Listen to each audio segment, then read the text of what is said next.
Good morning.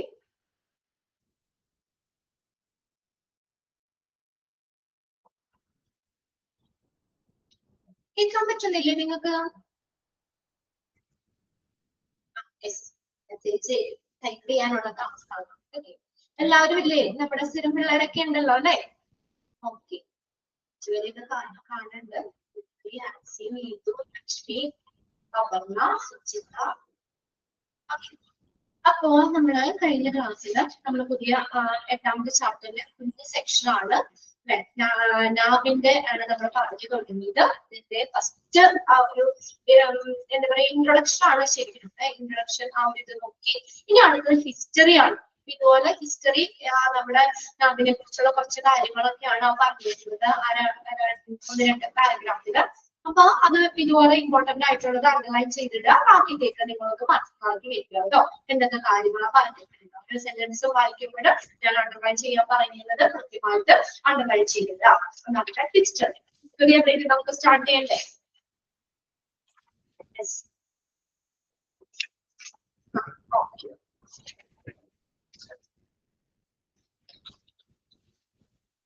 History. The term accreditation means the systematic assessment of hospitals against accepted standards. First sentence underline ചെയ്തിട. എന്താണ് ഈ accreditation എന്ന് പറഞ്ഞ term? എന്താ ഉദ്ദേശിക്കുന്നത്? ഒരു സിസ്റ്റമാറ്റിക് അസസ്മെന്റ് ആണ്. എന്ന് വെച്ചാൽ എന്താ? ഒരു ചിട്ടയായ വിലയിരുത്തലാണ്. സിസ്റ്റമാറ്റിക് ആയിട്ടുള്ള വിലയിരുത്തലാണ്. ഇതിന്റെ ഒരു അസസ്മെന്റ് അല്ല. അതാണ് അവിടെ എടുത്ത് പറഞ്ഞിരിക്കുന്നത്. Systematic assessment of hospitals. ഹോസ്പിറ്റൽസിന്റെ ഒരു ചിട്ടയായ വിലയിരുത്തലാണ്. Accepted standards. എന്താ? അവിടെ ഒരു അംഗീകൃതമായിട്ടുള്ള മാനദണ്ഡങ്ങൾ ഉണ്ട് അല്ലെ? ആ അംഗീകൃതമായിട്ടുള്ള മാനദണ്ഡങ്ങൾക്കനുസരിച്ച് അതിനനുസൃതമായിട്ട് ഹോസ്പിറ്റലിന്റെ ഒരു ചിട്ടയായ വിലയിരുത്തലാണ് അക്രഡിറ്റേഷൻ. അവിടെ അങ്ങനെ തന്നെ ചോദിക്കാം കേട്ടോ. Means the systematic assessment. അങ്ങനെയാണെന്ന് തന്നെ അറിയാലോ. ഹോസ്പിറ്റലിന്റെ ഒരു ചിട്ടയായ വിലയിരുത്തലാണ്. എന്തിനു ബേസ് ചെയ്തിട്ടാ? ഒരു അംഗീകൃതമായ മാനദണ്ഡങ്ങളുണ്ട്, സ്റ്റാൻഡേർഡ്സ് ഉണ്ട് അല്ലെ? അതിനനുസൃതമായിട്ട് ഹോസ്പിറ്റലിന്റെ ചിട്ടയായ വിലയിരുത്തലാണ് അക്രഡിറ്റേഷൻ. അണ്ടർലൈൻ ചെയ്യുക. Then originally the accreditation was built for hospitals. ശരിക്കും എന്താ പറയാ, ഹോസ്പിറ്റൽസിന് ആയിട്ടാണ് ഈ അക്രഡിറ്റേഷൻ നിർമ്മിച്ചത്. അതായത് ഹോസ്പിറ്റലുകൾക്ക് വേണ്ടിയിട്ടാണ് ഈ അക്രഡിറ്റേഷൻ ഉണ്ടായത്. later എന്നാ പിന്നീട് അത് എങ്ങോട്ടേക്ക് എക്സ്റ്റെൻഡ് ചെയ്തു? It was extended to primary care, blood bank, medical imaging services, MIS. അതൊന്ന് അബ്രിവേറ്റഡ് ഫോം നോക്കിയോ കേട്ടോ. MIS-ന്റെ എക്സ്പാൻഡഡ് ഫോം ഒന്ന് നോക്കിയോ. Medical imaging services and health care centres ഇങ്ങോട്ടേക്കും കൂടി വ്യാപിച്ചു. അപ്പൊ ആദ്യം ഹോസ്പിറ്റലുകൾക്ക് വേണ്ടിയിട്ടാണ് ഈ അക്രഡിറ്റേഷൻ സ്ഥാപിതമായത് എങ്കിലും പിന്നീട് അത് പ്രാഥമിക പരിചരണ മേഖലയിലേക്ക്, blood bank, medical imaging services, മറ്റുള്ള ഹെൽത്ത് സെക്ടേഴ്സിലേക്കും അത് എക്സ്റ്റെൻഡ് ചെയ്തു. അവിടെ ഫസ്റ്റ് സെന്റൻസ് അണ്ടർലൈൻ ചെയ്യുക. MIS-ന്റെ എക്സ്പാൻഡഡ് ഫോം നോട്ട് ചെയ്യുക. The origin of the accreditation process was in United States of America.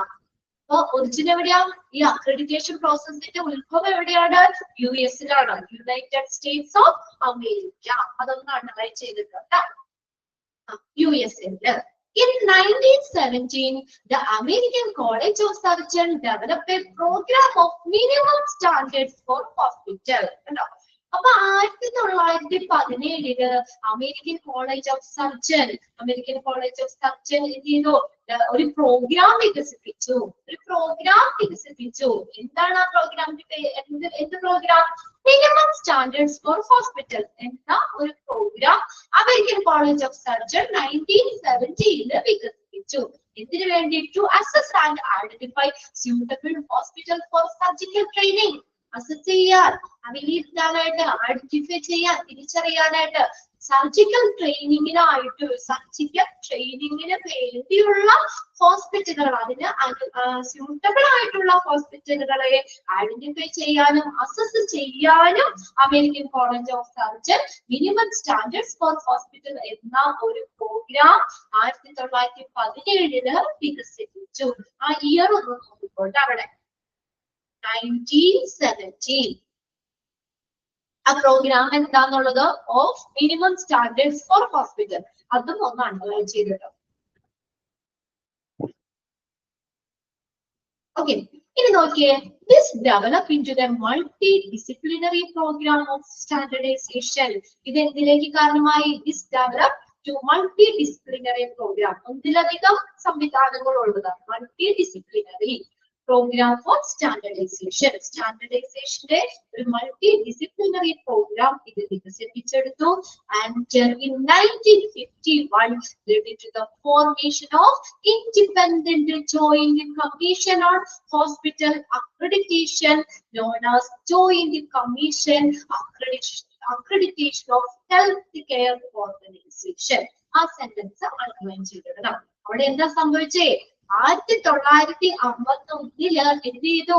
ഇതിലേക്ക് കാരണമായി ഒരു ഇൻഡിപെൻഡന്റ് ജോയിന്റ് കമ്മീഷൻ ഹോസ്പിറ്റൽ അക്രഡിറ്റേഷന് വേണ്ടിയിട്ട്, ഹോസ്പിറ്റലിന് അക്രഡിറ്റേഷൻ കൊടുക്കുന്നതിന് വേണ്ടിയിട്ട് എന്താണ്, നമുക്ക് ഒരു ഇൻഡിപെൻഡന്റ് ജോയിന്റ് കമ്മീഷൻ 1951 സ്ഥാപിതമായി ഫോം ചെയ്തു. ഒരു സ്വതന്ത്രമായിട്ടുള്ള ഒരു കമ്മീഷൻ രൂപീകരിക്കുന്നതിലേക്ക് നയിച്ചു. അതിന് പറയുന്ന പേരെന്താണ്? Joint commission accreditation of health care organisation, JCAHO. Joint commission accreditation of health care organisation. എന്താ? JCAHO. ഫസ്റ്റ് ലെറ്റേഴ്സ് അതുണ്ടല്ലോ, നിങ്ങൾക്ക് ഒരു ഇത് വേണ്ട. അതായത് ഈ JCAH joint commission international, joint commission international, അത് മുമ്പ് അതിന്റെ ഫോർമർ നെയിം ആണ് കേട്ടത്. അത് മുൻകാലങ്ങളിൽ അറിയപ്പെട്ടിരുന്നത് JCAHO എന്നാണ്. അത്രേ ഉള്ളൂ സംഭവം. അത് മുന്നേ അതിന്റെ പേരാണ്.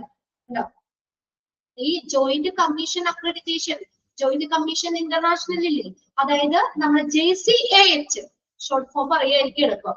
JCAH മുൻകാലങ്ങളിൽ അറിയപ്പെട്ടത്, അതിന്റെ ഫോർമർ നെയിം ആണ് JCAHO സെയിം തന്നെയാണ്, അതിന്റെ മുന്നുള്ള പേരായിരുന്നു എന്നുള്ളൂ. Okay, is known as Joint Commission on Accreditation.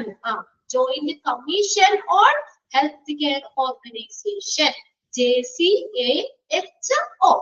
All subsequent national programs have been developed from this either directly or indirectly. ഇതിൽ നിന്ന് നേരിട്ടോ അല്ലാതെയുമാണ് അതിന് തുല്യമായിട്ടുള്ള എല്ലാ നാഷണൽ പ്രോഗ്രാംസും ഡിറൈവ് ചെയ്യുന്നത്. അതിൽ നിന്നാണ് ഉരുത്തിരിഞ്ഞത്. ഓക്കെ, അപ്പൊ ആ ഡേറ്റ് ഒന്ന് നോക്കിയോ, 1951. The formation of Independent Joint Commission on Hospital Accreditation, പേരെന്താണ്? Joint Commission on Accreditation of Healthcare Organizations.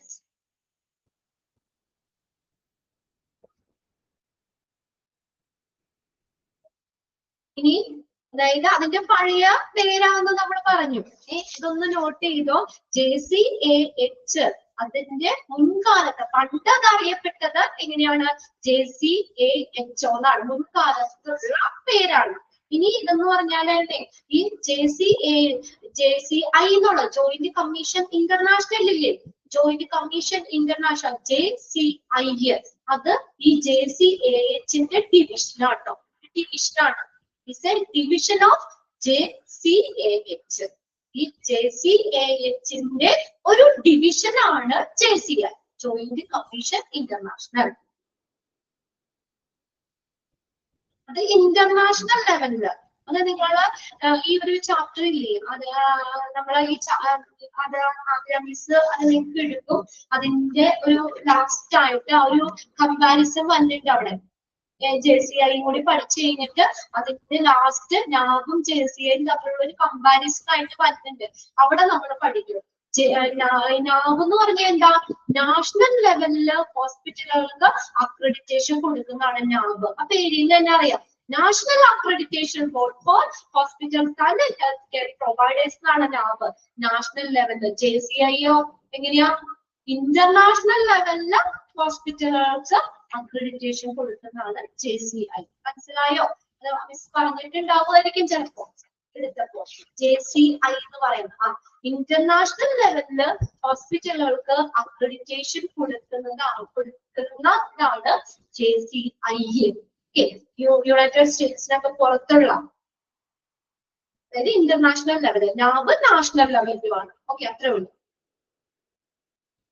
ഇനി അടുത്ത നോക്കിയേ, national accreditation board for hospitals and health care providers constituent board of quality council of India. നമ്മൾ പറഞ്ഞില്ലേ, quality council of India QCI, അതിന്റെ ഒരു ഘടക ബോർഡാണ്, അതിന്റെ ഒരു ഘടകമാണ് നാബ് എന്ന് പറയുന്നത്. നമ്മൾ ഫസ്റ്റ് തുടങ്ങിയപ്പോ തന്നെ ആ ഫസ്റ്റ് പാരഗ്രാഫിൽ അണ്ടർലൈൻ ചെയ്തിട്ടുണ്ട്, എങ്കിലും അവിടെ ഒന്ന് നോട്ട് ചെയ്തു. Constituent board of quality council of India. Quality council of ഇന്ത്യയുടെ ഒരു ഘടകം അല്ലെങ്കിൽ ഒരു ഭാഗമാണ് ഏതെന്ന് പറയുന്നത്? നാബ് എന്ന് പറയുന്നത്. ഓക്കെ,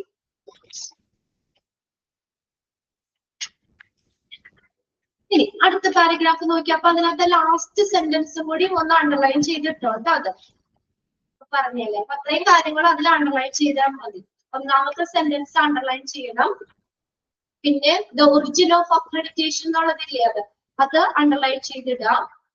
പിന്നെ അടുത്തതില് ഇയർ ഒന്ന് നോക്കാം, 1970. പിന്നെ അതിന്റെ പ്രോഗ്രാം എന്താണ്? Minimum standards for hospital. അതൊന്ന് അണ്ടർലൈൻ ചെയ്തില്ല. ലാസ്റ്റത്തെ സെന്റൻസ് 1951 ഒരു ഇൻഡിപെൻഡന്റ് ജോയിന്റ് കമ്മീഷൻ രൂപീകരിച്ചു. അതിനാണ് joint commission on accreditation of health care organisation എന്ന് പറയുന്നത്. അതും കൂടി അണ്ടർലൈൻ ചെയ്ത് വെച്ചു. ഓക്കെ, ഇത്രയും കാര്യങ്ങൾ ആ ഒരു പാരഗ്രാഫ് ക്ലിയർ അല്ലേ? ഈ പാരഗ്രാഫ് ഫുള്ളൊന്നും ബൈ ഹാർട്ട് ചെയ്യില്ല കേട്ടോ. ഇത് ഹിസ്റ്ററിയാണ്, ഒരു ചരിത്രം മാത്രമാണ് ഇതിന്റെ കാര്യങ്ങൾ നമ്മൾ മനസ്സിലാക്കി വെക്കേണ്ട കാര്യമുള്ളൂ. പിന്നെ അടുത്തത് നോക്കിയേ, ഇനി as the demand for accreditation grew, the Joint Commission International Accreditation JCI was established for this purpose in the USA in the year 1998. Underline ചെയ്തോ? അപ്പൊ ഈ അക്രഡിറ്റേഷന്റെ ഡിമാൻഡ് ചെയ്തു കൂടി, അല്ലെ?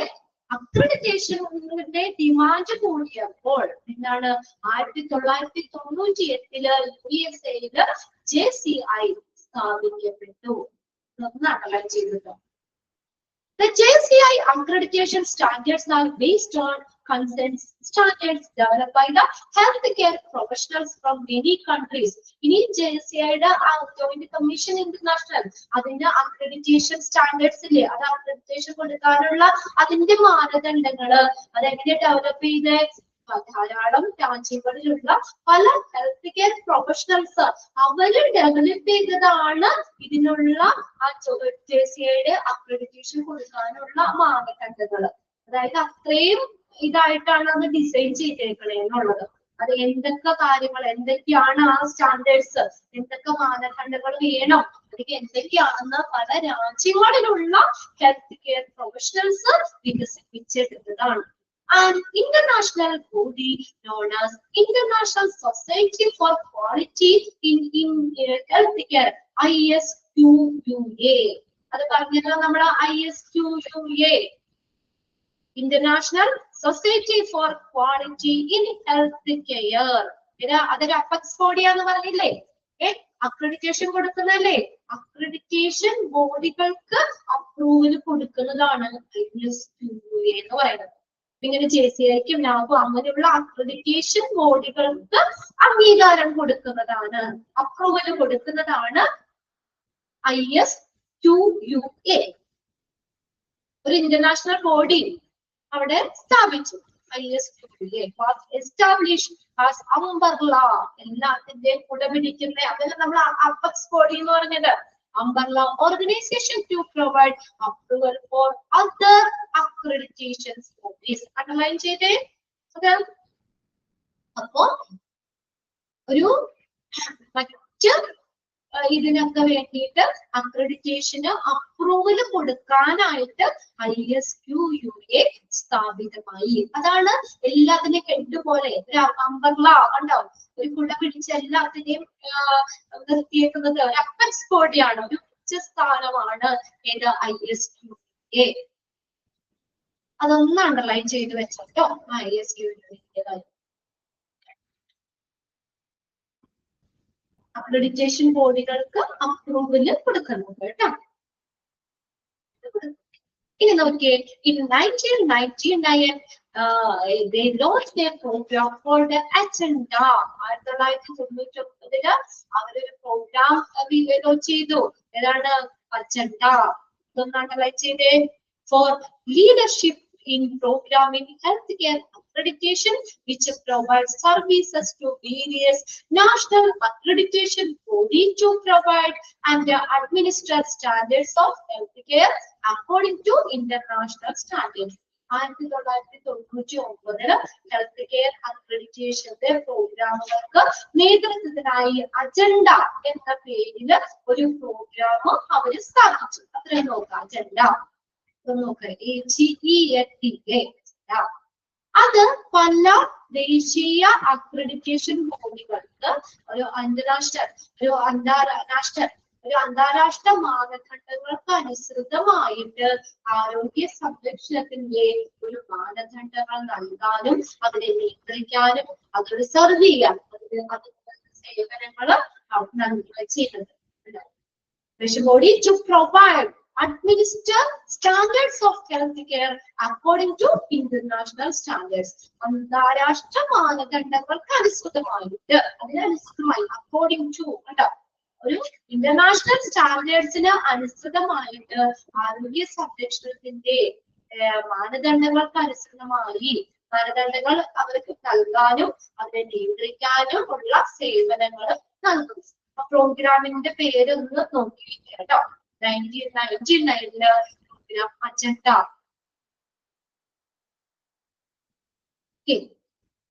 അത്രയും കാര്യങ്ങൾ അതിനൊന്ന് നോട്ട് ചെയ്ത് വെക്കുക.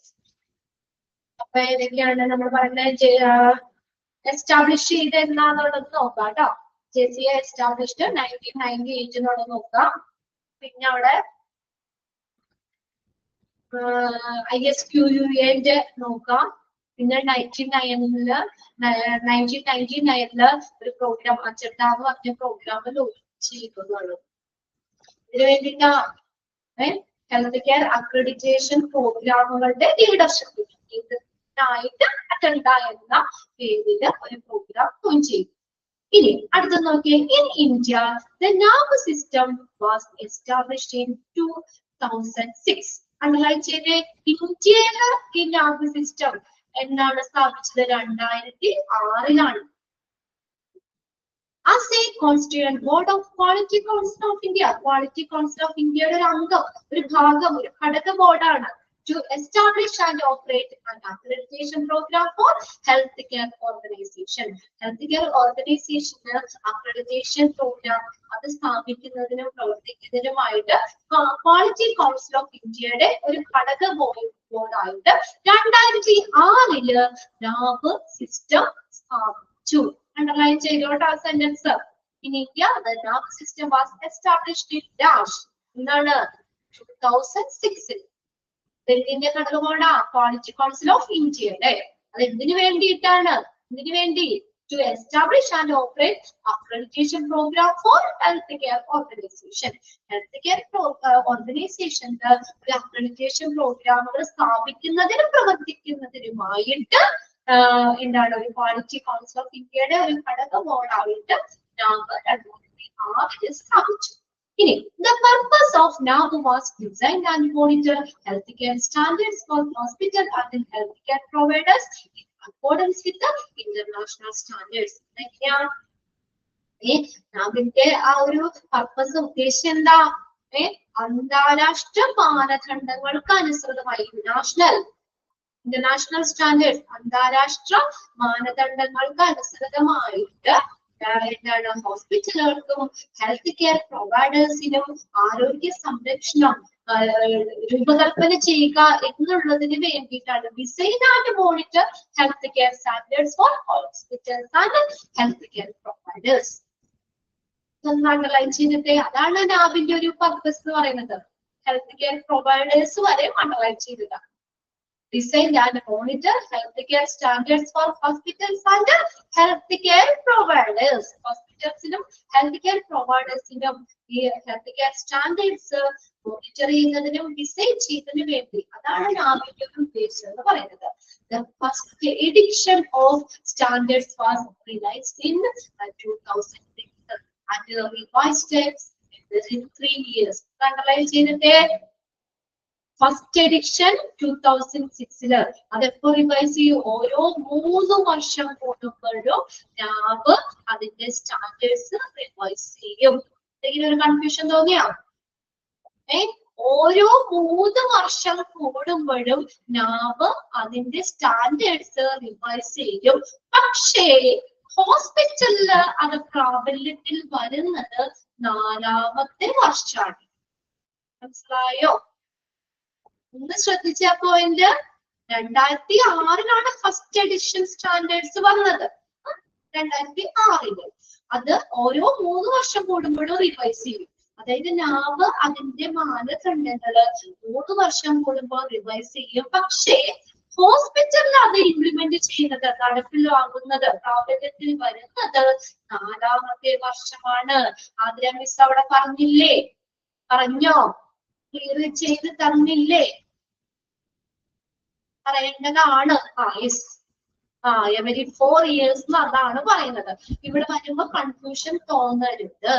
നാബിന്റെ സ്റ്റാൻഡേർഡ്സ് 3 വർഷം കൂടുമ്പോൾ അവർ ആ മാനദണ്ഡങ്ങള് റിവൈസ് ചെയ്യും. പക്ഷേ ഹോസ്പിറ്റലിൽ അത് പ്രാബല്യത്തിൽ വരുന്നത് 4ാമത്തെ വർഷമാണ്. ഓക്കെ, ക്ലിയർ ആയി? അപ്പോ നമ്മള് 5th എഡിഷൻ ഏപ്രിൽ 2000 മുതൽ 2024 വരെ. അപ്പൊ ഇപ്പൊ എത്രാമത്തെ എഡിഷനാണ് നമ്മുടെ പോകുന്നത് നാബിന്റെ? കറന്റ്ലി ഹോസ്പിറ്റലിൽ നമ്മൾ ഫോളോ ചെയ്യുന്നത്. Okay, very good. എത്രാമത്തെ? 6th എഡിഷൻ ആണ് കേട്ടോ. നാബിന്റെ 6th എഡിഷൻ ആണ് ഇപ്പൊ ഫോളോ ചെയ്ത് പോകുന്നത്. ഓക്കെ, അതായത് 5th എഡിഷൻ ഏപ്രിൽ 2000 മുതൽ 2004 വരെയായിരുന്നു.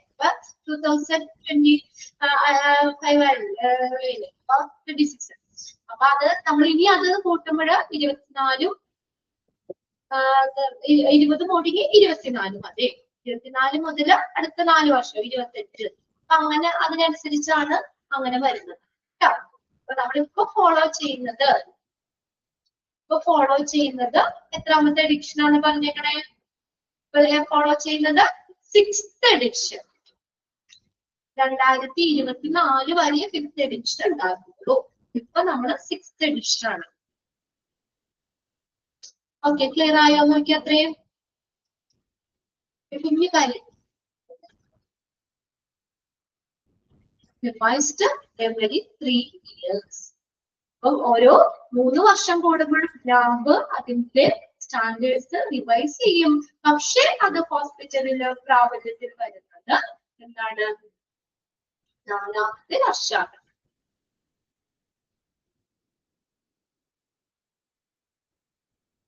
ക്ലിയർ ആയിരുന്നൊക്കെ?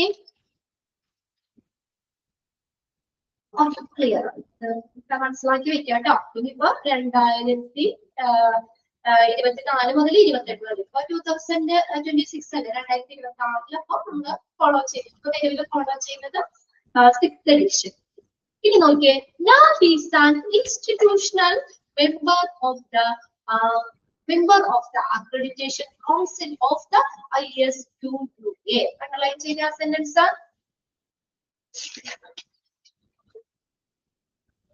ISQA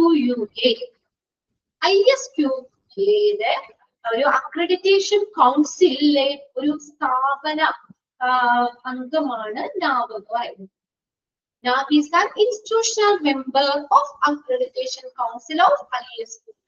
ആ സെന്റൻസ് അതുപോലെ തന്നെ ചോദിക്കാം. കൗൺസിൽ ഓഫ് ഇന്ത്യയാണ് accreditation council ISQA. The standards set by NAB have been accredited and approved by ISQA. Underline ചെയ്തോ? The NABന്റെ standards accredit ചെയ്യുന്നത് approved കൊടുക്കുന്നത് ISQA ആണ്. Underline ചെയ്യുക.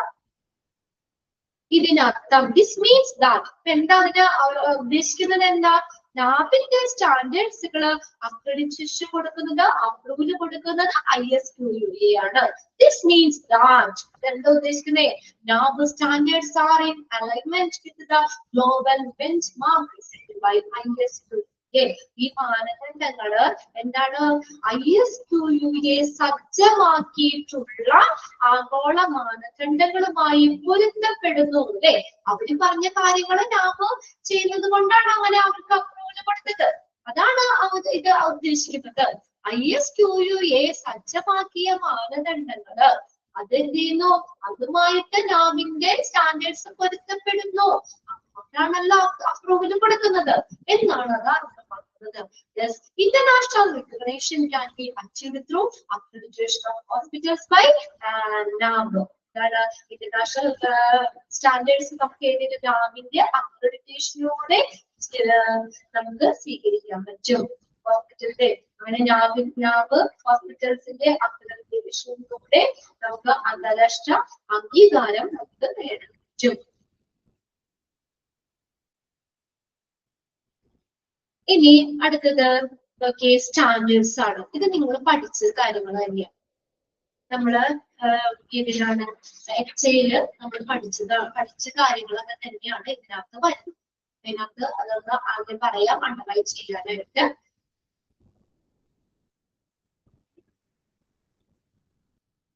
The hospital accreditation program assess the quality and the operational system which are in place within the facility. ഒരു സൗകര്യങ്ങൾക്കുള്ളിലെ hospital accreditation പ്രോഗ്രാമുകള് ഫെസിലിറ്റിക്ക് ഉള്ളിലെ ഒരു ഹോസ്പിറ്റലിലാണ് health കെയറിലാണ് health കെയറിലെ ആ ഒരു സൗകര്യങ്ങളിലുള്ളിലെ നിലവിലുള്ള നമ്മുടെ ഗുണനിലവാര പ്രവർത്തനങ്ങളെ അവിടുത്തെ സംവിധാനങ്ങളെയും എന്ത് ചെയ്യുന്നു? അസസ് ചെയ്യുന്നു. Hospital accreditation program assess the quality and the operational system. എന്താ? അവിടുത്തെ ഗുണനിലവാര പ്രവർത്തന സംവിധാനങ്ങളെയും ഏതാണ് ആ ഒരു ഫെസിലിറ്റിക്കുള്ളിലെ ആ ഒരു ഹോസ്പിറ്റൽ ആണെങ്കിൽ ആ ഹോസ്പിറ്റലിനുള്ളിലെ ഗുണനിലവാരം ക്വാളിറ്റിയെയും പ്രവർത്തന സംവിധാനങ്ങളെയും അസസ് ചെയ്യുന്നു ഹോസ്പിറ്റൽ അക്രഡിറ്റേഷൻ പ്രോഗ്രാം എന്ന് പറയുന്നത്. Then the accreditation include compliances with the NAB standards, applicable laws and regulations. Accreditation എന്ന് പറഞ്ഞാൽ ഉൾപ്പെട്ടിരിക്കുന്ന എന്താ? കംപ്ലൈൻസസ് എന്ന് പറഞ്ഞാൽ പാലിക്കുക. NAB സ്റ്റാൻഡേർഡ്സ് പാലിക്കുന്നുണ്ട്. അതിന് ആപ്ലിക്കബിൾ ആയിട്ടുള്ള ലോസ്, റെഗുലേഷൻസ്, നിയമങ്ങൾക്ക് അതിനനുസൃതമായിട്ട് NAB സ്റ്റാൻഡേർഡ്സ് പാലിക്കുന്നുണ്ട് എന്നതാണ് അക്രഡിറ്റേഷനിൽ ഉൾപ്പെടുന്നത്. അതാണ് അണ്ടർലൈൻ ചെയ്തോട്ടോ സെന്റൻസ്. കംപ്ലൈൻസസ് എന്ന് പറഞ്ഞാൽ പാലിക്കുക. ഫസ്റ്റ് സെന്റൻസും അണ്ടർലൈൻ ചെയ്തോട്ടെ. ഈ ഹെൽത്ത് കെയർ ഫെസിലിറ്റിയിലുള്ളിലെ ക്വാളിറ്റി പ്രവർത്തന സംവിധാനങ്ങളെയാണ് അസസ് ചെയ്യുന്നത്. NAB standards for hospitals are prepared by the technical committee constituted by the NAB that were elemental person from the clinical, nursing and the medical administration area. Underline ചെയ്തിട്ടേ ഈ NABന്റെ standards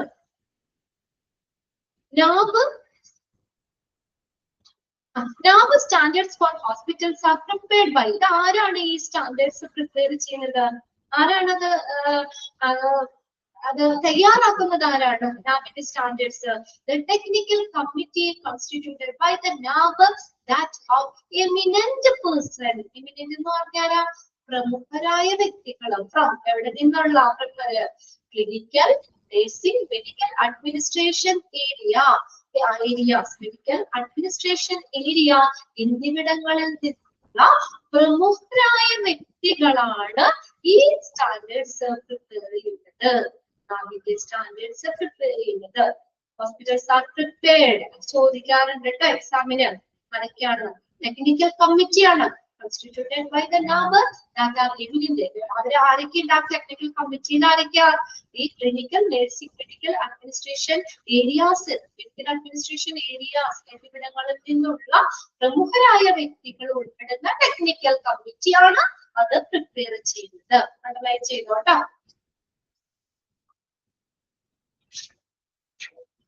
underline ചെയ്തത്. Okay. ഇനി നോക്കിയേ, the accreditation standards take into consideration the requirements of various laws and regulations and guidelines set by the government from time to time. ഈ government ഈ കാലാകാലങ്ങളിൽ ഈ അക്രഡിറ്റേഷന്റെ മാനദണ്ഡങ്ങളിലെ ആ സ്റ്റാൻഡേർഡ്സ് ഗവൺമെന്റ് കാലാകാലങ്ങളിൽ നിശ്ചയിക്കുന്ന വിവിധ നിയമങ്ങളെയും നിയന്ത്രണങ്ങളുടെയും ഗൈഡ് ലൈൻസ് വിവിധ മാർഗനിർദ്ദേശങ്ങളുടെയും ആവശ്യകത കണക്കിലെടുക്കുന്നു. അപ്പൊ അതിനനുസരിച്ചാണ് ഓരോ സ്റ്റാൻഡേർഡ്സ് റിവൈസ് ചെയ്യുന്നത്. ചിലപ്പോ ഇപ്പോ നമുക്ക് പറ്റുന്നത് അടുത്ത ഇതിലേക്ക് വരുമ്പോ അത് ചിലപ്പോൾ മാറാം, അതിന് വ്യത്യാസം വരാം. അതാണ് ഗവൺമെന്റ് ഈ മാനദണ്ഡങ്ങൾ എന്ന് പറയുന്നത്. ഈ ഗവൺമെന്റ് കാലാകാലങ്ങളായി നിശ്ചയിച്ചിട്ടുള്ള വിവിധ നിയമങ്ങളും നിയന്ത്രണങ്ങളും മാർഗനിർദ്ദേശങ്ങളുടെയും ആവശ്യകത ഇവിടെ കണക്കിലെടുക്കുന്നു. അതാണ് എന്താ പറയാ, നമ്മള് അക്രഡിറ്റേഷന്റെ മാനദണ്ഡങ്ങൾ അങ്ങനെ റിവൈസ് ചെയ്യാന്നൊക്കെ പറയാം. അല്ലാതെ എല്ലാ കാലവും ഒരുപോലെ അല്ലാതെ ആ റിസൾട്ട് അനുസരിച്ച് ടൈം ടു ടൈം കാലാകാലങ്ങൾ അനുസരിച്ച് അതിന് മാറ്റം വരുന്നുണ്ട്. അതാണ് അത് അവര് റിവൈസ് ചെയ്തുകൊണ്ടിരിക്കുന്നത്. അല്ലാതെ തുടങ്ങിയ കാലം മുതൽ നമുക്ക് ഇന്നും അങ്ങനെയല്ല, അതിന് മാറ്റം വരുത്തിക്കൊണ്ടിരിക്കുന്നത്. The NAAC standards have 10 chapters incorporating 100 standards and 651 objective elements. എവിടെയെങ്കിലും പഠിച്ചതായിട്ട് ഓർക്കുണ്ടോ? നാമില് പഠിച്ചില്ലേ നമ്മള്? എത്രയാണ് നാമിന്റെ സ്റ്റാൻഡേർഡ്സിനെ? 10 ചാപ്റ്റർ, 100 സ്റ്റാൻഡേർഡ്സ്, 651 objective elements. നമ്മളെ എച്ചയിൽ പഠിച്ചു വെച്ചതാണ്. ഇവിടെ പേജിയുടെ ഇതിനകത്ത് വരുമ്പോ ഒബ്ജക്റ്റീവ് എലമെന്റ്സിലൊക്കെ കുറച്ച് മാറ്റം വരുന്നുണ്ട്. പക്ഷെ ചാപ്റ്റേഴ്സ് 10 തന്നെയാണ് കേട്ടോ. 10 ചാപ്റ്റേഴ്സ്, 100 സ്റ്റാൻഡേർഡ്സ്, 5 ഇവിടെ സ്റ്റാൻഡേർഡ്സ് പിജിയുടെ വരുമ്പോൾ അത് ഞാൻ പറഞ്ഞില്ലേ, ആ കാലാകാലങ്ങളിൽ മാറിക്കൊണ്ടിരിക്കും. പിജിയുടെ നമുക്ക് 105 എണ്ണം ഉണ്ട്. 100 എന്നുള്ളത് 105 എണ്ണമാണ് പറയേണ്ടത്. ഒബ്ജക്റ്റീവ് എലമെന്റ്സ് ആണെങ്കിലും 651 എന്നുള്ളത് 683 വരുന്നുണ്ട്. അത് അടുത്ത പേജിൽ നമ്മൾ പഠിക്കേണ്ടത്. അടുത്ത പേജിൽ ഒരു ടേബിൾ പഠിക്കേണ്ട അതിനകത്തുണ്ട്. അപ്പൊ എന്തായാലും നമ്മൾ പഠിച്ചത് ഇങ്ങനെ തന്നെ നിങ്ങൾ ഫോളോ ചെയ്യുക. അത് അന്നത്തെ അതനുസരിച്ച് പറഞ്ഞേക്കുന്നതാണ് കേട്ടോ. അത് കാലാകാലങ്ങളിൽ മാറിക്കൊണ്ടിരിക്കും എങ്കിലും നമ്മുടെ ഓപ്ഷൻ ഒന്ന് ശ്രദ്ധിച്ചേക്കുക. ഇങ്ങനെ വരികയാണെങ്കിൽ ഔട്ട് ഓഫ് 651 ഇതിന്റെ നാപ്പിന്റെ standards 10 chapter, 100 standard, 651 objective element. ഇങ്ങനെ തന്നെ നമ്മുടെ ഓപ്ഷൻ ഉണ്ടെങ്കിൽ അത് തന്നെ എഴുതിക്കൊണ്ടിരിക്കും കേട്ടോ. ഇവിടെ ഒരു കൺഫ്യൂഷനും ആവേണ്ട ആവശ്യമില്ല. ഇങ്ങനെ തന്നെ നമ്മുടെ ക്വസ്റ്റ്യൻസിന്റെ ഓപ്ഷൻസ് നോക്കുക. നമ്മൾ എച്ച് പഠിച്ചതാണ്. ഇവിടെ നമ്മുടെ പിജിയിലും ടെക്സ്റ്റിലും അതേ സെന്റൻസ് തന്നെ പറയുന്നുണ്ട്. അപ്പൊ അതുകൊണ്ട് അത് തന്നെ നിങ്ങൾ അണ്ടർലൈൻ ചെയ്ത് വെച്ചേക്കുക. ഇനി ഔട്ട് ഓഫ് 651 ഒബ്ജക്റ്റീവ് എലമെന്റ്സ് 102 102 ഏതിൽ വരുന്നതാ? ഇതും പഠിച്ചതാ. ഏതൊക്കെ കാറ്റഗറിയിൽ വരുന്നതാണ്? ആറിൻ കോർ കാറ്റഗറി. അവിടെ കോർ എന്നുള്ളത് ഇല്ല കേട്ടോ. അവിടെ CO RE എന്നൊന്ന് എഴുതി ചേർത്തേ. ഞങ്ങളിവിടെ ഹൈലൈറ്റ് ചെയ്തോണ്ടിട്ടേക്കാം. ഞാൻ ഹൈലൈറ്റ് ചെയ്തിട്ടുണ്ട്, അവിടെ ഇല്ല. അവിടെ ശ്രദ്ധിച്ചോ? Out of 651 objective elements 102 are in core category. CO RE എന്ന് എഴുതി ചേർത്താണ്. എന്ന് വെച്ചാൽ പ്രധാന വിഭാഗത്തില് വരുന്നതാണ്. 102 പ്രധാന വിഭാഗത്തില് വരുന്നതാണ്. 651 ഒബ്ജക്റ്റീവ് എലമെന്റ്സില് 102 പ്രധാന വിഭാഗത്തിൽ വരുന്ന which are mandatory assessed during each assessment. ഓരോ മൂല്യനിർണ്ണയ സമയത്തും അടിസ്ഥാനപരമായി വിലയിരുത്തപ്പെടുന്ന കാര്യങ്ങളാണ് 102 കേട്ടോ. ഓരോ മൂല്യനിർണ്ണയ സമയത്തും അടിസ്ഥാനപരമായി വിലയിരുത്തപ്പെടുന്നതാണ് 102 കേട്ടോ. അതുകൊണ്ടാണ് അതിനെ പ്രധാന വിഭാഗത്തില് ഉൾപ്പെടുത്തിയിരിക്കുന്നത്. 459 are in commitment category. എന്താ? പ്രതിബദ്ധതാ വിഭാഗം. ബാക്കി 459 എണ്ണത്തിനെ ഇതിൽ വെച്ച് ഉൾപ്പെടുത്തിയിരിക്കുന്നത് കമ്മിറ്റ്മെന്റ് കാറ്റഗറി. അത് അണ്ടർലൈൻ ചെയ്തോട്ടോ. ഏതാണ്? പ്രതിബദ്ധതാ വിഭാഗം. which will be assessed during final assessment. But assess ചെയ്യുന്നത് ഈ 459 എന്താണ് അന്തിമ മൂല്യനിർണ്ണയ സമയത്ത് വിലയിരുത്തപ്പെടുന്നതാണ് 459 എണ്ണം. 459 ഒബ്ജക്റ്റീവ് എലമെന്റ്സ്. അപ്പൊ അതുകൊണ്ട് അതിനെ കമ്മിറ്റ്മെന്റ് കാറ്റഗറിയിലാണ് ഉൾപ്പെടുത്തിയിരിക്കുന്നത്. ഓരോന്നും നോക്കണം കേട്ടോ. 102 എണ്ണം ഫോർ കാറ്റഗറി, 459 എണ്ണം commitment category, 60 are in achievement category. നേട്ട വിഭാഗത്തിലാണ് 60 എണ്ണത്തിനെ ഉൾപ്പെടുത്തിയിരിക്കുന്നത്. Which will be assessed during achievement category, which will be assessed during surveillance existence. അവ നിരീക്ഷണ മൂല്യനിർണ്ണയ വേളയിൽ പരിശോധിക്കപ്പെടുന്നതാണ്. നിരീക്ഷണ മൂല്യനിർണ്ണയ വേളയിൽ പരിശോധിക്കുന്നത്, അസസ് ചെയ്യുന്നതാണ്, വിലയിരുത്തപ്പെടുന്നതാണ്. And 30 are in excellence category. 30 എണ്ണത്തിനെ എക്സലൻസ് മികവ് വിഭാഗം, മികവ് വിഭാഗത്തിലാണ് ഉൾപ്പെടുത്തിയിരിക്കുന്നത്. Which will be assessed during re-accreditation. Re-accreditation സമയത്ത് അസസ് ചെയ്യുന്നതാണ് 30 എണ്ണം എക്സലന്റ് കാറ്റഗറി എന്ന് പറയുന്നത്. അപ്പൊ ആയോന്നൊക്കെ 651 എണ്ണായോ? 102, 459, 60, 30 ശരിയായോ കണക്ക്? ഓക്കെ, കണക്ക് ശരിയാണല്ലേ? അപ്പൊ മൊത്തം 651 എണ്ണം are in excellence category, will be assessed during എപ്പോഴാണ്? റീഅക്രഡിറ്റേഷൻ സമയത്ത് വിലയിരുത്തപ്പെടുന്നതാണ്. ഇത് ഓരോന്നും ഇങ്ങനെ ചോദിക്കാം കേട്ടോ. അതായത് out of 651 objective elements, 102 are dash category. Out of 651 objective elements, 60 are in dash category. അത് നിങ്ങൾ അന്ന് പഠിച്ചതാ, ഓർമ്മയുണ്ടല്ലോ അല്ലെ? അന്ന് പഠിച്ചു വെച്ചതാണ് ആ സംഭവം. അത് ഇവിടെയും ചോദിക്കാം. PG-യിലും ഇതിന്ന് ക്വസ്റ്റ്യൻ കണ്ടിട്ടുണ്ട്, ക്വസ്റ്റ്യൻ എടുത്ത് ചോദിച്ചിട്ടുണ്ട്. ഇമ്പോർട്ടൻറ്റ് സെക്ഷൻ ആണ്. അതുകൊണ്ട് ആ 4 എണ്ണവും ഒന്ന് നോട്ട് ചെയ്ത് വെച്ച് പഠിച്ചതാണ് എല്ലാവരും. ഇത് കൂടി പറഞ്ഞുള്ളൂ.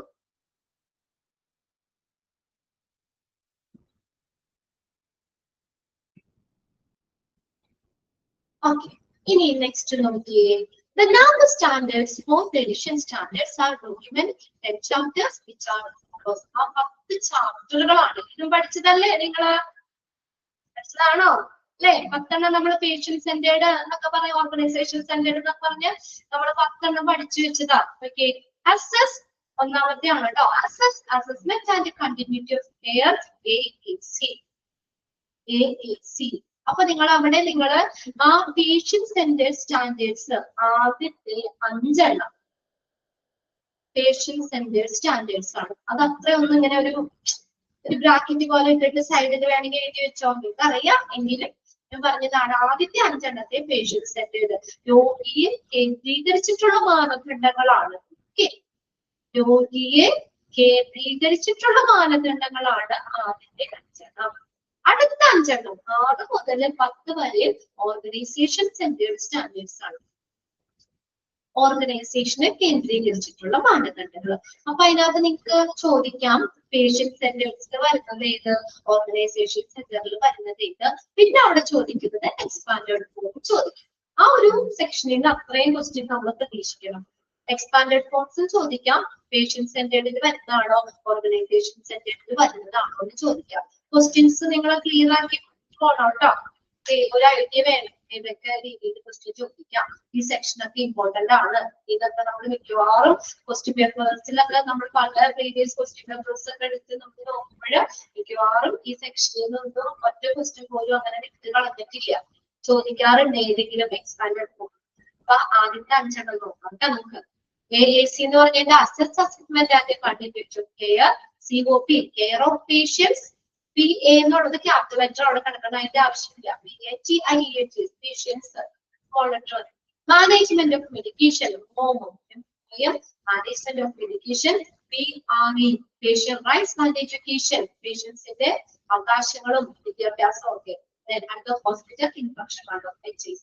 ഇതെല്ലാം പേഷ്യന്റിനെ കേന്ദ്രീകരിച്ചിട്ടുള്ള ആദ്യത്തെ expand HIC, expand PRE, expand MOM.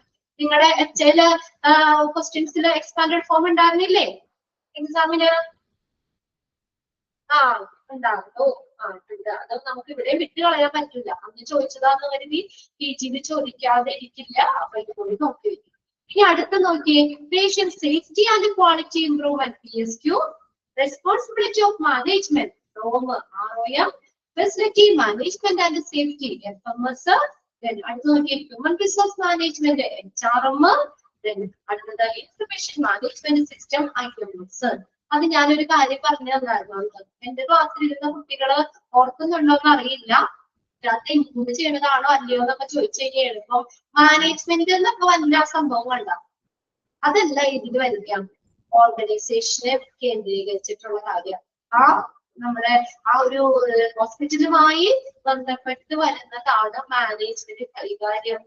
അപ്പൊ അത് നിങ്ങളൊന്ന് കോൺസെൻട്രേറ്റ് ചെയ്യേ. ആ മാനേജ്മെന്റ് വരുന്ന 4 ഡയറക്റ്റ് കിടക്കേണ്ട അത് ഏതിലാ?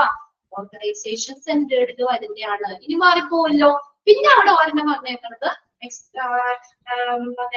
Patient safety and quality improvement അല്ലെ? Patient safety and quality improvement അത് മാറിപ്പോയത് കേട്ടോ. അത് ഒരു പ്രാവശ്യം ക്വസ്റ്റ്യൻ പേപ്പറിൽ ചോദിച്ചിട്ടുണ്ട്. 1-2 കുട്ടികൾ അത് തെറ്റിക്കുകയും ചെയ്ത്. പേഷ്യന്റ് റൈറ്റ്സ് ആണ് ഇപ്പൊ ഇതിനകത്ത് ചോദിച്ചത്. അതിനകത്ത് നമ്മൾ ഇൻക്ലൂഡ് ഏതാണ് ഓർഗനൈസേഷൻ സെന്റേർഡിൽ ഇൻക്ലൂഡ് ചെയ്യണത് ഏതെന്ന് ചോദിച്ചിട്ട് നമുക്ക് ഈ patient rights and education, hospital infection control അങ്ങനെ നമ്മൾ ചോദിച്ചപ്പോ അതിനകത്ത് ഈ patient safety and quality improvement അതായിരുന്നു കറക്റ്റ് ആൻസർ. അത് തെറ്റാൻ ചാൻസ് ഉണ്ട്. അത് ഇത് മാത്രമായിട്ട് നിൽക്കുന്നുണ്ട്. അപ്പൊ അതും കൂടി ഇതിന്റെ ഒപ്പം പഠിക്കും. കൺഫ്യൂഷൻ വരും. അല്ലെങ്കിൽ ഇതിനകത്ത് നമ്മൾ പേഷ്യന്റ് സെന്റേർഡിൽ ചോദിക്കുമ്പോൾ വേണമെങ്കിൽ ഇത് വേണമെങ്കിൽ patient safety and quality improvement വരുമ്പോഴേ പേഷ്യന്റ് സെന്റേർഡ് ആണോ എന്നൊരു കൺഫ്യൂഷൻ വരാം. അത് വേണ്ട. ആദ്യത്തെ അച്ഛനെ കറക്റ്റ് ചെയ്യുക. ബാക്കിത്തെ 4 മാനേജ്മെന്റ് എന്നുള്ളത് ഡയറക്റ്റ് കിടക്കുന്നുണ്ട്. മാറിപ്പോയില്ല. അതിനോട് ഓർമ്മ കൂടിയൊക്കെ പഠിച്ചാൽ patient safety and quality improvement അത് ഓർഗനൈസേഷൻ സെന്റേർഡിൽ വന്നതാണ്. ഓർഗനൈസേഷനെ കേന്ദ്രീകരിച്ചാണ് പേഷ്യന്റിന് നല്ല സേഫ്റ്റി ക്വാളിറ്റി ഇംപ്രൂവ് ചെയ്യാന്നൊക്കെയുള്ള ആരാ? ആ ഓർഗനൈസേഷനെ കേന്ദ്രീകരിച്ചിട്ടുള്ള കാര്യമാണ്. മനസ്സിലായോ? ആ രീതിയിൽ മനസ്സിലാക്കി വെക്കുക. 5 എണ്ണം 6 മുതൽ 10 വരെ ഓർഗനൈസേഷൻ സെന്റേർഡ് ആണെന്നുള്ളത് നോക്കാം. തെറ്റിക്കരുത്. മാനേജ്മെന്റ് എന്ന് പറയുമ്പോഴേ അതിനകത്ത് ഒരെണ്ണം വന്നു കഴിഞ്ഞാൽ മാറിപ്പോരുത്. 4 മാനേജ്മെന്റ് ഡയറക്റ്റ് കിടക്കുന്നുണ്ട്. പിന്നെ പേഷ്യന്റിന്റെ സുരക്ഷയും ക്വാളിറ്റി മെച്ചപ്പെടുത്തലും ആരുടെ കാര്യം? ഓർഗനൈസേഷനിലാണ് ചെയ്യേണ്ടത്. അങ്ങനെ വിചാരിച്ചാൽ മതി. അത് ഓർഗനൈസേഷൻ സെന്റേർഡിൽ വരുന്ന കാര്യമാണ്. Okay, the first chapters are patient. The first chapters, chapters 5 patient centered, reminding 5 chapters. അവിടെ first 5 chapter എഴുതിക്കോട്ടോ. അവിടെ വേണമെങ്കിൽ കൺഫ്യൂഷൻ വരണ്ട.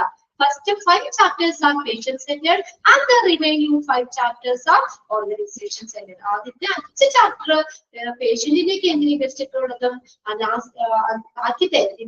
ബാക്കി വരുന്ന 5 chapters ഏതാണ്? ഓർഗനൈസേഷനെ കേന്ദ്രീകരിച്ചിട്ടുള്ളതാണ്. ഓക്കെ, ക്ലിയർ ആണോ? നോക്കിയേ, ഓറടിക്കണ്ട. ക്ലിയർ ആണ് ഇല്ല എന്നൊക്കെ പറയുന്നുണ്ട്. പക്ഷെ ഫസ്റ്റ് ക്ലാസ് കഴിഞ്ഞ് 2ാമത്തെ ക്ലാസ് ആകുമ്പോ 12:15 വിശക്കുണ്ടാവും. ഇപ്പൊ തുടങ്ങിയോ? ഫുഡൊക്കെ റെഡിയാക്കി വെച്ചിട്ടല്ലേ ക്ലാസ്സിൽ കയറിയത്? ഇല്ല, നോ മോർ എന്നൊക്കെ പറയുന്നുണ്ട്. ഓക്കെ, ഫുഡൊക്കെ ശരിയാക്കി വെച്ചില്ല. ഇന്ന് പിള്ളേരൊക്കെ വീട്ടിലിരിക്കണ്ടല്ലേ? പിള്ളേരൊക്കെ വീട്ടിലിരിക്കുന്ന ഡബിൾ പണി ആയിരിക്കും. ആണോ? അല്ലെങ്കിൽ രാവിലെ പണിയൊക്കെ കഴിഞ്ഞ് അവര് സ്കൂളിൽ പോയി കഴിഞ്ഞാൽ പിന്നെ വൈകുന്നേരം 4 മണി 4:30 വരെ നമ്മൾ ഫ്രീയാ. വേറെ പ്രശ്നമൊന്നുമില്ല. നോമ്പാണോ? എനിക്ക് നോമ്പ് തുടങ്ങിയിട്ടില്ലല്ലേ? ഭക്ഷണം കഴിക്കാൻ പാടില്ല. വൈകുന്നേരം ആവും. ഓക്കെ, എന്തായാലും അവരുടെ ഒരു ആചാരത്തിന്റെ ഭാഗമാണ്. നല്ല നല്ല വിശ്വാസങ്ങൾ, നല്ല നല്ല കാര്യങ്ങളൊക്കെ ആവാൻ വേണ്ടി ത്യാഗത്തിന്റെ, സ്നേഹത്തിന്റെ, സമർപ്പണത്തിന്റെ ഒരു ഇതായിട്ടല്ലേ നിങ്ങൾ എടുക്കുന്നേ? എനിക്കറിയില്ല. എന്നാലും അതൊരു വലിയ കാര്യം തന്നെയാണ്. നമ്മള് ഇപ്പൊ പഠിച്ചപ്പോഴ കോളേജിലൊക്കെ ആണെങ്കിലും ഒക്കെ നമ്മള് വീടിനൊക്കെ എന്റെ റംസീലാന്ന് പറഞ്ഞ കുട്ടിയൊക്കെ ഉണ്ടായിരുന്നു. അപ്പൊ ഇതുപോലെ തന്നെ അവര് നോമ്പിടുന്നു. അപ്പൊ ഞങ്ങൾ പറയും അവർക്ക് അത്രയും അല്ലേ ഇതൊക്കെ. അതിന് ഇപ്പെന്ന് പറഞ്ഞു കഴിഞ്ഞാല് എന്താ നോമ്പൊക്കെ എടുക്കാൻ ഇച്ചിരി മടിയൊക്കെ ഉള്ള കൂട്ടത്തിലാണല്ലേ അല്ലെ ആൾക്കാരൊക്കെ. അത് പറയും ഇവരെ ഒരു വലിയൊരു ഇത് തന്നെ ഇവർക്ക് കൊടുക്കണം. നമുക്ക് അത്രയും കാര്യങ്ങൾ മാറ്റി വെച്ച് ഒരു ഭക്ഷണം പോലും കഴിക്കാതെ അത്രയും ത്യാഗമാണ് ശരിക്കും. പഠിക്കുന്നത്. വലിയൊരു കാര്യം തന്നെയാണ്. അപ്പൊ എന്തായാലും നല്ല നല്ല ഇതിന് വേണ്ടിയിട്ടാണ് അവരങ്ങനെ ചെയ്യുന്നത്. ഓക്കെ, കൂടുതൽ എനിക്ക് പറയാൻ അറിഞ്ഞൂടാ, എങ്കിലും ഓക്കെ നല്ലൊരു ഇതായിട്ട് നമുക്ക് എടുക്കാം. അപ്പോ എന്താ ഇടയ്ക്ക് ഞാൻ ഇങ്ങനെ പറഞ്ഞത് നിങ്ങൾ ബോറടിക്കാതിരിക്കാൻ വേണ്ടി, അല്ലെങ്കിൽ ഇത് മാത്രം പറയുന്നത് നിങ്ങൾ ഓഫീസ് മാത്രം കൊടുക്കുക, അതാണ് ഒന്നും പറഞ്ഞില്ല. കാര്യം പറയാൻ പാടില്ല, നമ്മൾ റെക്കോർഡ് ക്ലാസ് നമുക്ക് അതൊരു ഡിസ്റ്റർബൻസ് ആണ്. എന്നാലും ഇവിടെ ഇരിക്കുന്ന കുട്ടികളെ സെറ്റായിട്ടൊന്ന് നോക്കണമല്ലോ അല്ലേ. നിങ്ങൾക്ക് ബോറടിക്കാതിരിക്കാനാണ്. പിള്ളേരെ കണ്ടിട്ടുണ്ടാവും ചിലപ്പോ ചിലര് അടുത്തിരിക്കണ്ട നിങ്ങളുടെ കൂട്ടത്തിലൊക്കെ ക്ലാസ്സിൽ ഇരിക്കുന്ന കുട്ടികളാണ്. അവര് അവരുടെ ക്ലാസ്സിൽ തന്നെ ബുദ്ധിമുട്ടിയാണ് ഇരിക്കുന്നത്. പിന്നെയാണ് അവര് പറയാ അമ്മയുടെ ക്ലാസ് ഇരുന്നോളാൻ പറഞ്ഞ അങ്ങനെ പറഞ്ഞു പോയാ പിന്നെ എനിക്ക് വേറെ പണിയുണ്ട് അമ്മയുടെ ക്ലാസ്സിൽ ഇരിക്കാൻ. അങ്ങനെയാണ് അടുത്ത കുട്ടികൾ അതിലെങ്കിലൊക്കെ ഇരിക്കണ്ട. എക്സാം ഒക്കെ ഉണ്ട്. ഓക്കെ, എക്സാമിൽ ഇരിക്കണ്ടെന്നാ പറഞ്ഞത്. വിളിക്കനാണോ വിളിക്കാണോ? ചെറിയ ആളാണ്. ചെറിയ ആളാണ്, ചെറിയ കുട്ടി. പേര് അല്ല കേട്ടോ, അല്ല. പിന്നെ എന്താ ശരിക്കും പേര്? രഷീദ. ഹസ്ബൻഡിന്റെ എന്തെങ്കിലും ആണോ, മക്കളുടെ ഒക്കെ ആണോ? രഷീദ. കുറച്ച് പേരൊക്കെ ശരിക്കും പറഞ്ഞ് നിങ്ങൾ ഇതിനകത്ത് കാണുമ്പോൾ ചിലര് മക്കളുടെ പേരൊക്കെ ആയിരിക്കും. മോന്റെ പേരാണ്. അതുകൊണ്ട് നിങ്ങളുടെ പേരും ഞങ്ങൾക്ക് വിശ്വസിക്കാൻ പറ്റില്ല. ഇപ്പൊ അപർണ എന്ന് പറഞ്ഞാൽ ഇവിടെ കുട്ടി അപർണ ഉണ്ണികൃഷ്ണൻ എന്ന് പറഞ്ഞ ഒരുമിച്ച് ഇവിടെ ജോയിൻ ചെയ്തിട്ടുണ്ട്. അത് അപർണ തന്നെയാണോ? ഞങ്ങളിപ്പോ നോക്കുമ്പോ നിങ്ങളാണ് വിചാരിക്കുന്നത് അപർണ തന്നെയാണോ അറിയോ, ആ പേരിട്ടേക്കണെയാണോന്നൊന്നും നമുക്ക് അറിയില്ല. ചിലവര് മാത്രമാണ്, അത് നിങ്ങളെ കാണുന്നില്ല. പിന്നെ നിങ്ങളുടെ പേരുകളിൽ നിന്നാണ് ഞങ്ങൾ മനസ്സിലാക്കുന്നത്. നീതുണ്ട്, 2 പേര്, സ്റ്റീഫൻ ഉണ്ട്, നീതു, പ്രശാന്ത് ഉണ്ട്, ആൻസി ഉണ്ട്. കുറച്ച് പേരെയൊക്കെ നമുക്ക് സ്ക്രീനിൽ കാണാം. അവരുടെ പേരൊക്കെയാണ് വിളിക്കുന്നത്. ഓക്കെ, എന്തായാലും ഒരു ചെറിയ ബോർ മാറിയില്ലേ, ചെറിയ ഇത് മാറിയില്ലേ. കുറച്ചുകൂടി നമുക്ക് അവിടെ നിർത്താം. ഒരു ടേബിൾ കൂടി നോക്കാം. ഇത് ഇങ്ങനെ ഹിസ്റ്ററി പോലെ ആയോണ്ടേ ഒരുപാട് അങ്ങനെ പറയുമ്പോഴും നമുക്ക് ബോറടിക്കും. നിങ്ങളെ പറഞ്ഞിട്ട് അത് ഞാൻ ചിലപ്പോ ബോറടിക്കണേ ഞാൻ കുറ്റമൊന്നും പറയില്ല കേട്ടോ. ഹിസ്റ്ററിയല്ലേ, കേട്ടിരിക്കാൻ നല്ല രസമാണ് ഓരോ കാര്യങ്ങളൊക്കെ. നോക്കിയേ, ചാപ്റ്റേഴ്സ് ആദ്യത്തെ 5 നമ്മൾ പറഞ്ഞല്ലോ പേഷ്യന്റ് സെന്റേർഡ് ആണ്, പേഷ്യന്റിനെ കേന്ദ്രീകരിച്ചിട്ടുള്ളതാണ്. അത് തന്നെ ഇവിടെ കൊടുത്തേക്കുന്നത്. അപ്പൊ അതിനകത്ത് ഇവിടെ നോക്കിയേ, ഇത് ഈ ടേബിളൊന്നും പഠിക്കണ്ട, ഇത് വെറുതെ തന്നേക്കണമെന്നുള്ളൂ. അതിനകത്ത് നമ്മൾ ഓൾറെഡി പഠിച്ചിട്ടുണ്ടാവുള്ളൂ. പേഷ്യന്റ് സെന്റേർഡ് ഏതാണ്, ഓർഗനൈസേഷൻ സെന്റേർഡ് ഏതാണെന്ന് പഠിച്ചിട്ടുണ്ട്. അതിന്റെ എക്സ്പാൻഡഡ് ഫോം നമ്മൾ പഠിച്ചു വെച്ചിട്ടുണ്ട്. നിവേശം പറഞ്ഞിട്ട് എക്സ്പാൻഡഡ് ഫോം എഴുതാനും പഠിച്ചിട്ടുണ്ട്. അത്രയും തന്നെ നിങ്ങൾ പഠിച്ചാൽ മതി. നോക്കി, ചാപ്റ്റർ 1 AAC ആണ്. അതിന്റെ സമ്മറി ഓഫ് സ്റ്റാൻഡേർഡ് AAC എത്ര പഠിക്കാണെന്ന് അറിയോ? 14 പഠിക്കാണ്. കണ്ടോ, അതാണ് ഇനി നമ്മുടെ ടാസ്ക് എന്ന് പറയുന്നത്. കണ്ടോ, AACയിലെ 14 നമ്മൾ പഠിക്കാനുണ്ട്. ഓരോന്നും അങ്ങനെ കൊടുത്തിട്ടുണ്ട്. എച്ചയില് പക്ഷെ നമ്മൾ അത്രയും ഡീറ്റെയിൽ അവിടെ പറഞ്ഞില്ല. അതാണ് ഇവിടെ PG വന്നപ്പോൾ കുറച്ചുകൂടി ഡീറ്റെയിൽ ഉണ്ട്. AACയിലെ 14 അതില് 96 ഒബ്ജക്റ്റീവ് എലമെന്റ്സ്. ചാപ്റ്റർ 2 COP ആണ്, 22 ഉണ്ട്. നമ്പർ 151 ഒബ്ജക്റ്റീവ് എലമെന്റ് ഉണ്ട്. 3 MOM 13 ഉണ്ട്. സമ്മറി 76. അത് ജസ്റ്റ് നിങ്ങൾ നോക്കുക കേട്ടോ. ചാപ്റ്റർ 4 PRE 8, സമ്മറി 8 ഉണ്ട്. PRE 1, PRE 2, PRE 3 അങ്ങനെ 8 പഠിക്കാനുണ്ട്. സ്റ്റാൻഡേർഡ്സിന്റെ ഉണ്ട്. അത്രയും നമുക്ക് അതിന്റെ ഡീറ്റെയിൽ പഠിക്കാനുള്ളതാണ്. പിന്നെ അടുത്ത് നോക്കിയവരെണ്ണം അവിടെ ചാപ്റ്റർ ഓർഗനൈസേഷൻ സെന്റേർഡില് ചാപ്റ്റർ 6 PSQ ആണ്. Patient safety and quality improvement PSQ ആണ്. Bയില് SQ ആണ്. അവിടെ തെറ്റാണ് കിടക്കുന്നത്, അതൊന്ന് ശരിയാക്കിക്കോ. Chapter 6 PSQ. സമ്മറി എത്ര ഉണ്ട്? 9 പഠിക്കാണ്ട്. ചാപ്റ്റർ 7 റോം 6 ഉണ്ട്. ചാപ്റ്റർ 8 FMS 7 സമ്മറി ഉണ്ട്. പിന്നെ അതിനൊപ്പം ഒബ്ജക്റ്റീവ് എലമെന്റ്സ് 56 ഉണ്ട്. ചാപ്റ്റർ 9 HRM 53 ഉണ്ട് ഒബ്ജക്റ്റീവ് എലമെന്റ്സ്. ചാപ്റ്റർ 10 IMS ആണ്. 7 ഉണ്ട്. IMS 1, IMS 2, IMS 3 എന്ന് പറഞ്ഞാൽ അങ്ങനെ 7 സ്റ്റാൻഡേർഡ്സ് അവിടെ പഠിക്കാറുണ്ട്. അങ്ങനെ മൊത്തം 105 ഉണ്ട്. PG വന്നപ്പോൾ 100 സമ്മറി ഓഫ് സ്റ്റാൻഡേർഡ് പറയുമ്പോൾ 105 ഒബ്ജക്റ്റീവ് എലമെന്റ്സ് 683. ഓക്കെ, അതൊന്ന് നോക്കി വെച്ചു. നമ്മൾ ഓപ്ഷൻ നോക്കി നമ്മൾ അതിന്റെ ആൻസർ എഴുതാം. Chapter 651 objective elements standards. 100 standards. അങ്ങനെയാണ് നമ്മൾ അന്ന് പഠിച്ചു വെച്ചേക്കുന്നത്. അത് അണ്ടർലൈൻ ചെയ്ത് വെച്ചിട്ട് അത് നോക്കാം.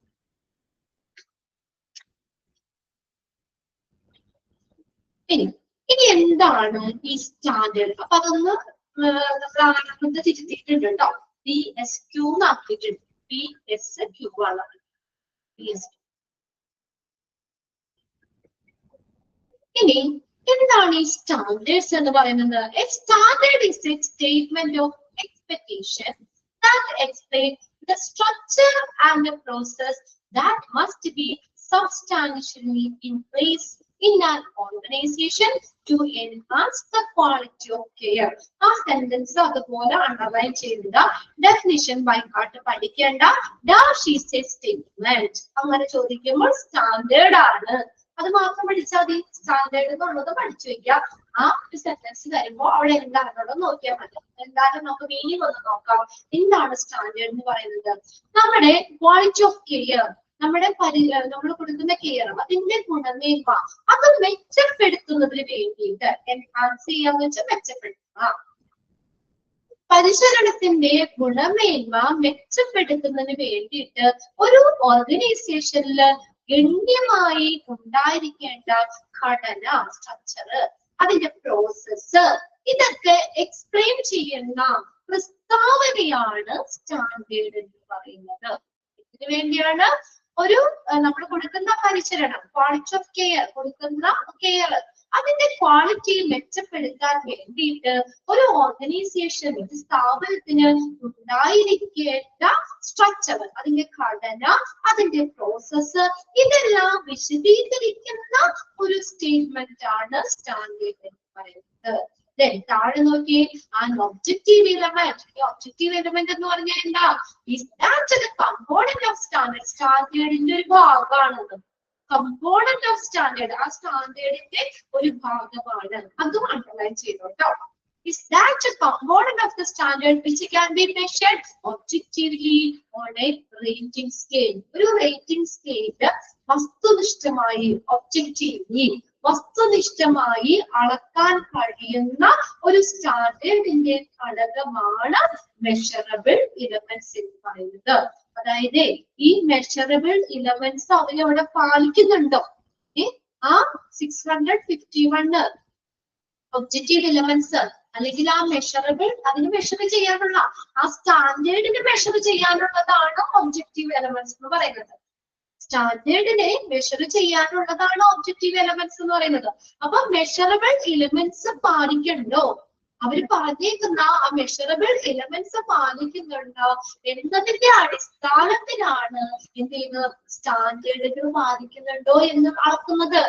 അപ്പൊ ആദ്യം തിരിച്ചു വാങ്ങും. നമ്മൾ ഇങ്ങനെയല്ല കിടക്കുന്നത്. എങ്ങനെയാ? ചാപ്റ്റർ, സ്റ്റാൻഡേർഡ്, ഒബ്ജക്റ്റീവ് എലമെന്റ്, അങ്ങനെയല്ല ഒരു flow. Chapter, standard, objective element. അപ്പൊ ലാസ്റ്റത്തെ ഏതാ? Objective elements. 14 ഒബ്ജക്റ്റീവ് എലമെന്റ്സ് ഇല്ലേ? ആ 14 സ്റ്റാൻഡേർഡുകളെ മെഷർ ചെയ്യാനുള്ളതാണ് ഒബ്ജക്റ്റീവ് എലമെന്റ് എന്ന് പറയുന്നത്. മനസ്സിലായോ? ആ 14 സ്റ്റാൻഡേർഡ്സിനെയും അളക്കാനുള്ളത് ആരാണ്? ഒബ്ജക്റ്റീവ് എലമെന്റ്സ് ആണ്. എന്ന് വെച്ചാൽ എന്താ പറയണത്? ആ മെഷറബിൾ എലമെന്റ്സ് അത് അവര് പാലിക്കുന്നുണ്ടോ എന്നതിന്റെ അടിസ്ഥാനത്തിലാണ് നമ്മൾ സ്റ്റാൻഡേർഡിനെ അളക്കണത്. കണ്ടോ? സ്റ്റാൻഡേർഡുകൾ പാലിക്കുന്നുണ്ടോ എന്ന് അളക്കുന്നത്. ഇത് മെഷറബിൾ എലമെന്റ്സ് എല്ലാം ഓക്കെ ആണെങ്കിൽ സ്റ്റാൻഡേർഡ് ഓക്കെ. മനസ്സിലായോ? ആ രീതിയിലാണ് കൊണ്ടുവരുന്നത്. അപ്പൊ അവിടെ എന്താ നമ്മൾ പറയണ്ടേ? 14 സ്റ്റാൻഡേർഡ്സിനെ അളക്കാനുള്ളതാണ്, മെഷർ ചെയ്യാനുള്ളതാണ് ഒബ്ജക്റ്റീവ് എലമെന്റ്സ്. മനസ്സിലായോ?